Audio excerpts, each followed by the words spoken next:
I'm Kimberly Brown, and I'm going to do a demonstration on how the lung works. But before we get into the demonstration, I'd like to go over a few key ideas.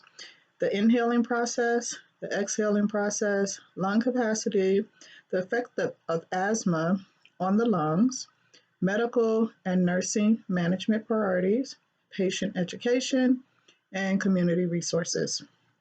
So the first key element is the inhaling process. So when we inhale, the diaphragm moves down into the abdomen, making room for the lungs to expand with air.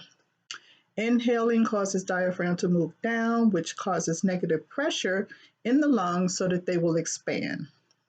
The exhaling process is the opposite. So when we exhale, the diaphragm relaxes and it comes back up into the chest, making it smaller and causing the lungs to recoil, pushing air out of the lungs. As far as lung capacity, some people have larger lung capacities than others due to age, gender, health status. Several natural body changes happen as you get older that can cause a decline in lung capacity. Muscles like the diaphragm get weaker. The lung tissue can lose its elasticity. The bones of the rib cage can become smaller as well.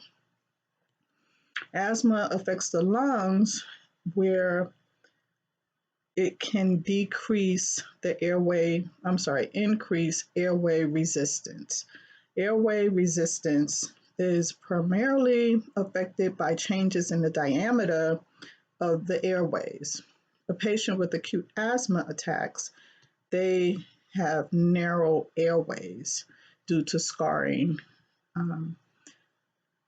which results in increased air resistance.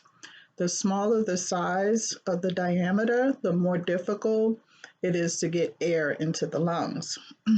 Also, if there's an increased presence of secretion, mucus in the lungs, that also increases the resistance and causes problems getting air into the lungs.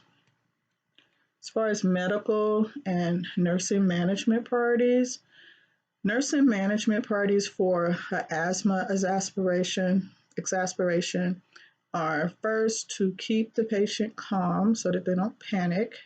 Secondly, you want to position the patient in the high Fowler's position or the sitting position so that they can get air into their lungs. You want to administer bronchodilators, corticosteroids, magnesium sulfate as prescribed to open up the airways. You want to administer oxygen in between administering the bronchodilator and the corticosteroids. You have to wait 5 minutes in between administering corticosteroids after you administer the bronchodilator.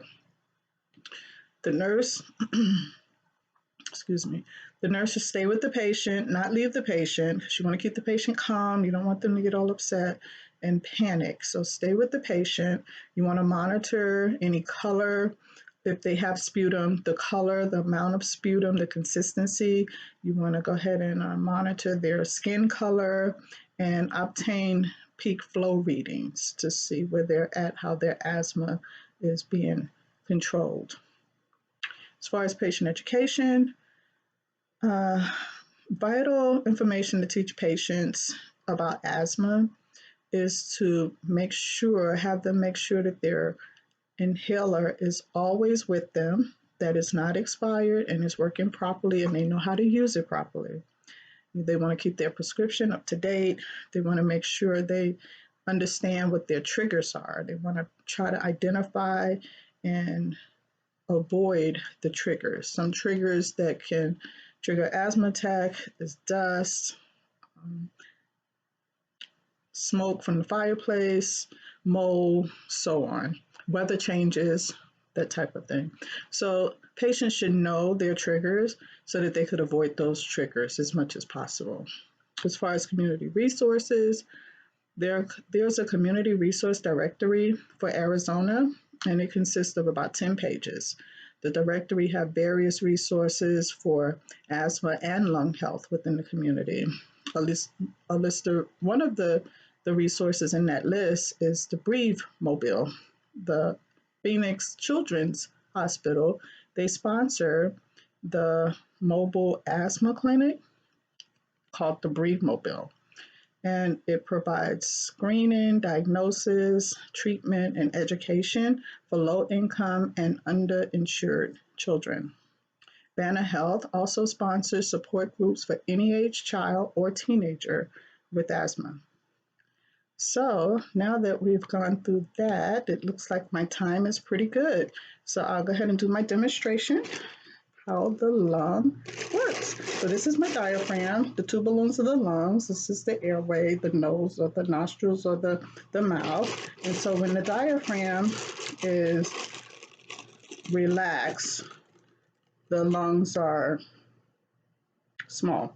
So when you breathe, inhale, and inflates, the lungs inflate. Every time you inhale, the diaphragm goes down into the abdomen and abdominal cavity, making room for the lungs. So that's how we breathe.